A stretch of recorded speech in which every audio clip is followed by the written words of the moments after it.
que je me suis permis aussi peut-être de rappeler que, à l'origine de votre vocation, il y a ce pont entre Madrid, où vous vivez aujourd'hui, et Paris, puisque vous avez fait une partie de vos études à Paris, où vous avez appris le violoncelle. Quand on a discuté, il me racontait une anecdote qui racontait bien sa vocation. Il prenait le train, il arrive à la gare d'Austerlitz à 7h du matin, en automne et en hiver, Dieu sait, avec le violoncelle sur dos, qui est un instrument particulièrement lourd. Donc on peut imaginer que parfois il avait un petit peu le blues, et il se demandait parfois, mais pourquoi est-ce que je fais tout ça? Eh bien, voilà, il faisait tout ça parce qu'il avait la vocation de faire de la musique de film. You really want to be a composer, really, a composer for music, for cinema, really? Well, I didn't want to be, I was, because I was doing the music also in the school, in the theater, with a guitar or with anything. I never thought I want to be, I thought I am. Good or bad, I don't know, but I am.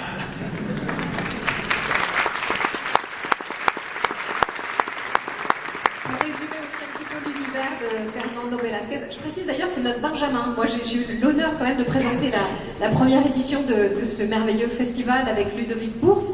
Vous avez 38 ans et je crois que vous êtes le premier compositeur de musique aussi jeune que nous honorons ici dans le cadre de ce festival.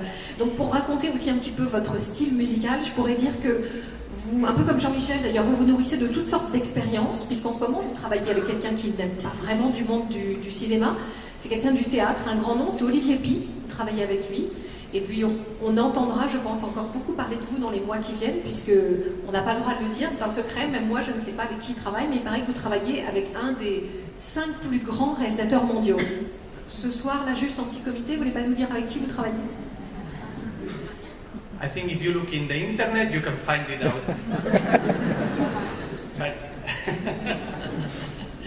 En tout cas, je pense que ça a à voir avec le cinéma d'Hollywood, une fois encore. Je voulais aussi vous poser une question sur The Impossible. On va voir des extraits, puis surtout on va écouter la belle musique de The Impossible. Vous l'avez enregistré dans les studios d'Abbey Road, à Londres. Quel effet ça fait?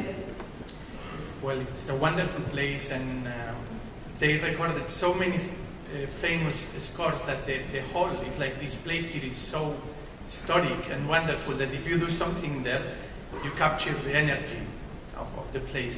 So we recorded the film there, and the lady in whose experience the movie is based, because it's a movie about the tsunami in Thailand, and it's about a family who finally they think they all are dead, and they finally find each other. So it's an emotional journey, quite strong.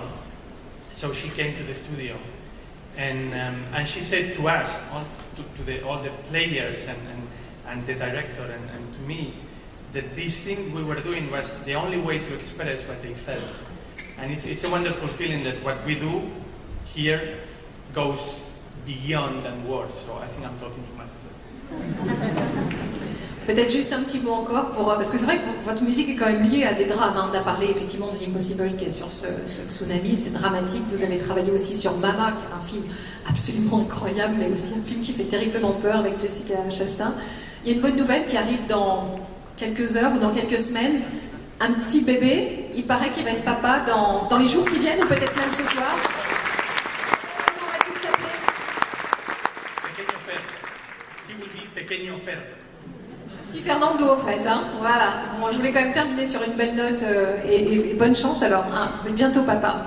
Fernando Velasquez, on va vous écouter. Donc, je l'ai dit, avec une partie de vos œuvres, notamment The Impossible, et puis un petit bout de Hercule aussi, entre autres.